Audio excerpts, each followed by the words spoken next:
Ce journal vous est offert par DACO SARL, société d'expertise comptable et de fiscalité.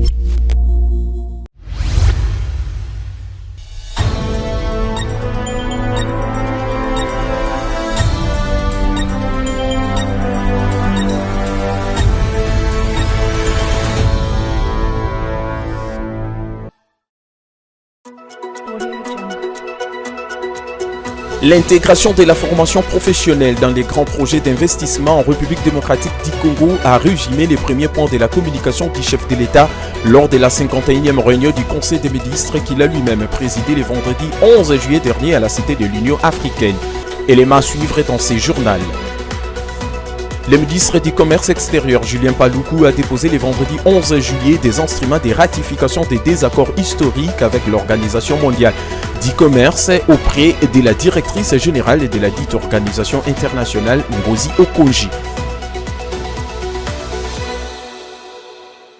Vous êtes sur Ecofin Télévision, bienvenue à cette grande session d'information. Comme annoncé au sommaire, intégrer la formation professionnelle dans le grand projet d'investissement en République démocratique du Congo, c'est ce qu'a résumé les premiers points de la communication du chef de l'État lors de la 51e réunion du Conseil des ministres qu'il a présidé le vendredi 11 juillet 2025 à la Cité de l'Union africaine. Le président de la République a instruit les gouvernements à mettre en place une commission en vue de proposer des mesures législatives et réglementaires. Les détails dans ses commentaires signés Igor Biwaka. La 51e réunion du Conseil des ministres. Face au constat désolant du recours excessif à la main-d'œuvre étrangère, le président de la République, Félix-Antoine Tshisekedi, tient à l'émergence d'une véritable classe moyenne congolaise. Une volonté manifeste qu'il a exprimée lors de sa communication à la 51e réunion du Conseil des ministres. Sur ce, le chef de l'État martelé sur l'intégration de la formation professionnelle dans des grands projets d'investissement en République démocratique du Congo. Il s'agit concrètement de projets comme les corridors de Lobito, l'exploitation du manganèse ou encore des accords miniers. Ces projets structurants représentent ainsi des véritables leviers de création d'emplois. Les projets structurants, tels que l'accord minier en conclure entre la République démocratique du Congo et les États-Unis d'Amérique, l'exploitation du manganèse dans le Congo central, le corridor de Lobito et bien d'autres encore, nécessitent une préparation rigoureuse de notre main-d'œuvre nationale, condition sine qua non pour concrétiser son engagement en faveur de la création d'emplois durables et décents pour le Congolais. Au gouvernement de mettre en place une commission en vue de statuer sur les mesures nécessaires quant à ce, a instruit le chef de l'État. Inciter tout investissement en République démocratique du Congo à inclure la construction et l'équipement d'un établissement moderne de formation professionnelle dans les périmètres du projet. Associer systématiquement le ministre de la formation professionnelle à la phase conception et des mises en œuvre des 10 projets. Réserver impérativement une quotité du budget de chaque projet de la formation professionnelle, notamment dans les filières porteuses et innovantes adaptées aux besoins du secteur concerné. Avec pour vocation de doter au pays de main-d'œuvre qualifiée, le ministère de la formation professionnelle a ainsi une lourde responsabilité quant à la mise en application de ces mesures. Restons toujours dans ces registres. Suite à la centralisation des démarches administratives, les chefs de l'État ont enjoint les gouvernements à repenser l'organisation territoriale de l'administration si on veut de garantir une meilleure proximité, efficacité et justice spatiale dans la distribution des services publics. C'était lors de la même réunion du Conseil des ministres. Les explications dans cet élément. À la base des plusieurs contraintes sur l'efficacité et le rendement dans le travail des agents publics, la centralisation de démarches administratives a fait l'objet des communications du chef de l'État lors de cette 51e réunion du Conseil des ministres. Le président de la République a déploré cette lourdeur administrative qui entraîne les mouvements massifs des populations vers une zone unique, les embouteillages prolongés, entre autres. Cette centralisation excessive entraîne de nombreux effets pervers, notamment les mouvements massifs et quotidiens de population vers une zone unique, les embouteillages prolongés et coûteux en temps comme en ressources, la pression accrue sur les services urbains, la baisse notable de la qualité de vie tant pour les usagers que pour les agents publics. Pour cela, des mesures adéquates à l'instar de l'affectation des agents publics dans des services publics situés dans leur commune de résidence s'imposent. À cet effet, le président de la République a insisté pour que les mesures suivantes méritent une attention particulière. Il s'agit notamment de l'activation effective de services publics au niveau de chaque commune afin de rapprocher l'administration des citoyens, de décongestionner les centres urbains et d'alléger la pression sur les infrastructures existantes. L'affectation dans la mesure du possible des agents publics dans les services situés dans leur commune et résidence afin de promouvoir leur bien-être, d'optimiser leur temps, de réduire les coûts de transport et de renforcer leur enracinement social et communautaire. Ces mesures posent ainsi les jalons essentiels pour la modernisation de l'administration et pour y restaurer la confiance des citoyens envers le service public. Je l'ai également annoncé au sommaire, le ministre du Commerce extérieur, Julien Paluku, a déposé le vendredi 11 juillet des instruments des ratifications des 2 accords historiques avec l'Organisation mondiale du commerce extérieur auprès de la directrice générale de la dite Organisation internationale Ngozi Okonjo-Iweala. Pour cette dernière, ces accords aideront les pays à sauvegarder les secteurs des pêches et va diminuer le coût du commerce à l'extérieur. Suivez. Le ministre du Commerce extérieur, Julien Paluku, et la directrice générale de l'Organisation mondiale du commerce, Ngozi Okonjo, ont échangé en marge du dépôt des instruments de ratification et d'acceptation des 2 accords historiques entre la RDC et l'OMS, liés entre autres à la subvention de la pêche et à la facilitation des échanges. Pour sa part, Ngozi Okonjo a salué cette ratification qui aidera le pays à sauvegarder le secteur de pêche et à diminuer les coûts du commerce à l'extérieur. Je veux féliciter le gouvernement de la RDC avec l'accord sur la pêche. Dès que ça entre en vigueur, ça va aider le pays. L'accessibilité au commerce de pêche pour nous aider à sauvegarder notre secteur de pêche. Et pour l'accord sur la facilitation des échanges, ça va vous aider à diminuer le coût d'échange et de commerce à l'extérieur. De son côté, le ministre Julien Paluku s'est dit satisfait de cette opportunité bénéfique pour les commerces extérieurs et que désormais la République démocratique du Congo s'aligne sur les standards internationaux. Nous sommes venus également déposer un autre instrument important, c'est celui de l'accord sur la facilitation des échanges, parce que la RDC n'avait pas encore ratifié également cet accord. Donc, 2 instruments importants. Un, le premier est lié à l'accord sur les subventions à la pêche. 2, c'est l'instrument lié à l'accord sur la facilitation des échanges. Madame la directrice les a reçus et à l'occasion, elle nous a remis une plaque qui démontre désormais que la RDC a ratifié les 2 accords. Notons que, grâce à la ratification de ces 2 accords, la République démocratique du Congo va bénéficier d'un accompagnement des tailles de l'OMS et de la protection de ses ressources halieutiques.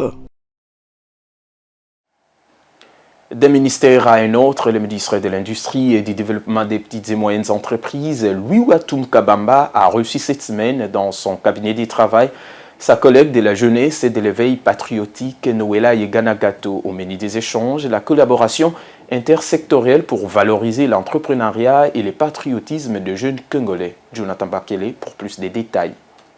Au cours de cette rencontre entre le ministre de l'Industrie et du Développement des PMI, Louis Watum Kabamba, et la ministre de la Jeunesse et de l'éveil patriotique, Noëlla Yeganagato, il était question de discuter autour d'une collaboration intersectorielle dans le but de valoriser l'entrepreneuriat et le patriotisme auprès de jeunes Congolais. En tant que ministre de la Jeunesse et de l'éveil patriotique, la jeunesse est tellement transversale qu'avec les réformes actuelles qui sont en train de venir, dont c'était des recommandations, des tables rondes au passé que nous avions eu à organiser, donc les plaidoyers des jeunes ont été entendus au niveau des PMI et PME. Alors nous sommes venus faire ce suivi-là pour voir également aussi quelle autre opportunité nous pouvons capter pour les jeunes, pour que cela continue et que cet avantage qu'ils ont et qui sont en train d'avoir et tous ces cadres qui sont en train d'être posés pour ces jeunes puissent les bénéficier au maximum. Cette rencontre s'inscrit dans le cadre de la politique du gouvernement visant à promouvoir l'entrepreneuriat auprès de jeunes Congolais. Et puis cette information, Jean-Marie Kandatumba, conseiller principal du chef de l'État en matière des mines, de l'énergie et des hydrocarbures, est revenu ce week-end à travers les médias sur l'ambition de la RDC liée à la transformation locale de ses richesses minières. Ce dernier a indiqué que le pays est sur le point de mettre un terme à l'exportation brute de ses ressources. Question de mettre en place une chaîne de valeur intégrée du cobalt au lithium pour propulser l'Afrique vers un avenir énergétique durable. On l'écoute. En 2021, la RDC, sous les recommandations et l'accompagnement de la Commission économique des Nations Unies pour l'Afrique, bureau de Yaoundé, avec l'accompagnement du bureau général à Addis Abeba, ainsi que le ministère de l'Industrie, la primature et la présidence, ont organisé en novembre 2021 le DRC Africa Business Forum. L'idée, c'était de mettre ensemble plusieurs pays africains et plusieurs acteurs pour essayer de porter un nouveau narratif, qui est de, en fait, changer le narratif qui était chaque fois de prendre les ressources minérales de la mine jusqu'au port sans avoir une transformation locale. Et donc, l'idée est de créer une chaîne des valeurs, principalement de la batterie, en RDC, en profitant de la dotation exceptionnelle en ressources minérales en RDC et de pousser les investisseurs à pouvoir transformer ces ressources-là localement. D'où l'idée, la batterie. Pourquoi la batterie? Parce que aujourd'hui, le cobalt, le nickel, le manganèse, le cuivre, le lithium sont aujourd'hui des principaux métaux qui entrent dans la chaîne des valeurs de batterie. Et comme vous le savez, la RDC, au-delà de ce potentiel, a des certitudes sur les réserves en nickel, en aujourd'hui lithium, en cobalt et en manganèse. D'où l'idée de progresser.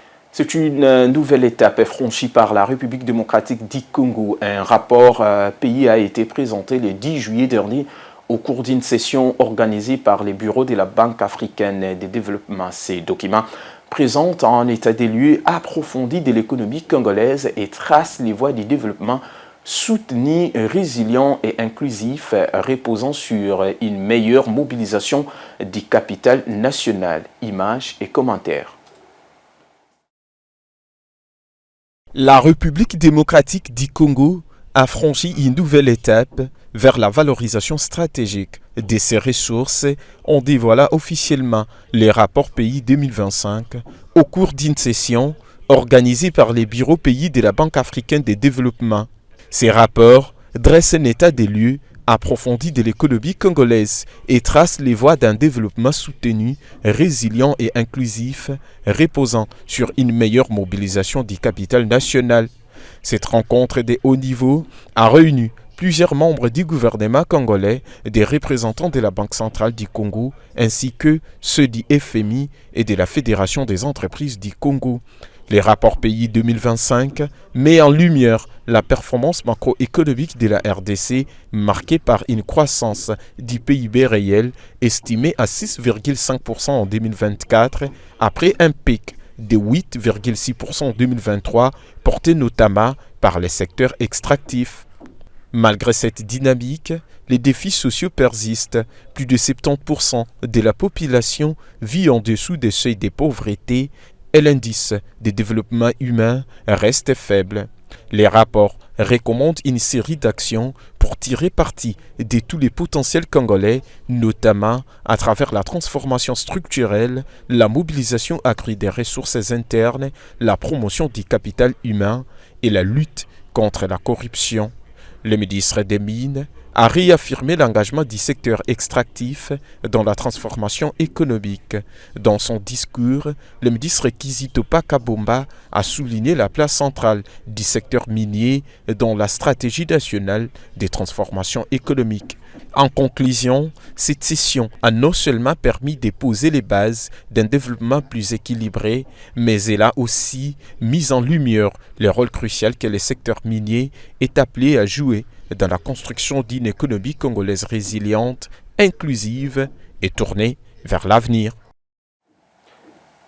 Commémorée chaque 24 juin, la journée nationale du poisson a été célébrée le 10 juillet dernier à Matadi, dans le Congo central, et a connu la participation du ministre national de la Pêche et Élevage, du vice-gouverneur des Provinces, allais-je dire, et plusieurs autres personnalités publiques. À l'occasion, les acteurs du secteur ont bénéficié d'un important lot de matériel de la part du gouvernement. Regardez. Au cours de cette cérémonie dédiée à la célébration de la Journée nationale de pêche, célébrée le 24 juin de chaque année, mais ramenée le jeudi 10 juillet 2025 pour raison des calendriers, les vice-gouverneurs du Congo central, Prosper Tsela Tsabidila, qui au nom du chef de l'exécutif provincial en mission a rendu un vibrant hommage au président de la République Félix Tshisekedi, qui place les activités de la pêche au cœur de ses priorités, question d'améliorer la sécurité alimentaire de ses compatriotes.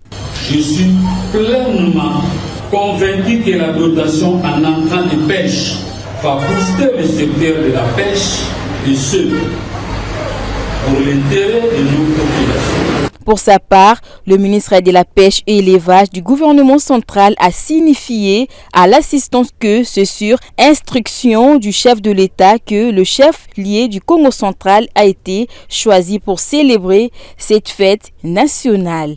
Il a par cette occasion formulé quelques recommandations à l'endroit de pêcheurs, celle entre autres de ne pas s'adonner à certaines pratiques prohibées dans l'exécution de leur activité. Ces matériels de pêche envoyés par le chef de l'État, par le gouvernement, ce ne sont pas des matériels à vendre, c'est pour le travail, pour doter la population en poissons et produits halieutiques. Ils arrêtent avec l'utilisation de produits toxiques pour tuer les poissons, qu'ils fassent une bonne pêche et que nous ayons des statistiques qui nous permettront de savoir nous avons capturé combien de poissons cette année ou ces mois. Signalant par ailleurs que la remise par le ministre de la Pêche et l'Élevage des intrants et autres matériels de pêche aux pêcheurs locaux a sanctionné la clôture de cette activité. Et puis pour finir, la société minière Twangiza Mining SA, opérant dans la mine d'or de Luwinja à Mwenga, territoire de la province du Sud Kivu, lance une alerte et dénonce les pillages de son site minier. Dans un communiqué rendu public le vendredi 11 juillet dernier, elle accuse des pillages organisés, les employés et les acteurs externes avec les concours des éléments du mouvement armé pro-Rwanda M23 AFC. Fulgence Milaye pour plus de détails.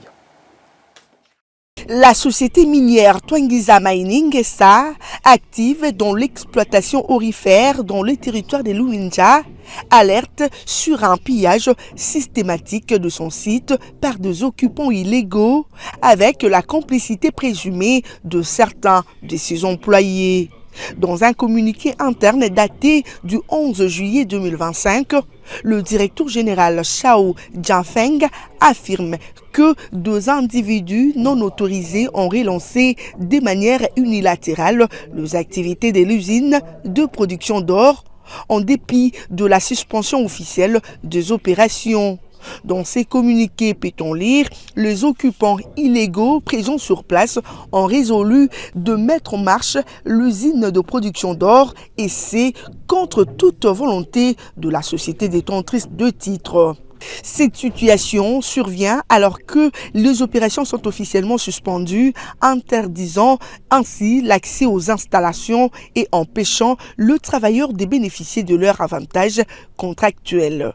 Mais au-delà de l'occupation illégale du site, la direction pointe la responsabilité de certains agents internes accusés d'avoir collaboré avec le pilleur, notamment le rebelle du M23. Certains employés se sont illustrés comme complices dans les pillages de ressources minérales durant cette période, déplore la direction, précisant que ces derniers ont joué des rôles actifs dans les activités clandestines. La société promet de prendre des mesures disciplinaires contre les personnes concernées. Elle tirera en évidence toutes les conséquences des actes au moment opportun, tout en appelant le reste du personnel à se désolidariser fermement des auteurs de ces actes illégaux. Twangiza Mining annonce par ailleurs qu'elle rompra toute collaboration avec les sous-traitants ou entreprises qui seraient en lien avec le groupe impliqué dans ces pillages organisés. Ce journal est fini, mais avant de vous quitter, je vous rappelle les principaux titres. L'intégration de la formation professionnelle dans les grands projets d'investissement en République démocratique du Congo a résumé les premiers points de la communication du chef de l'État lors de la 51e réunion du Conseil des ministres qu'il a lui-même présidé le vendredi 11 juillet dernier à la Cité de l'Union africaine. Vous l'avez suivi dans ces journaux.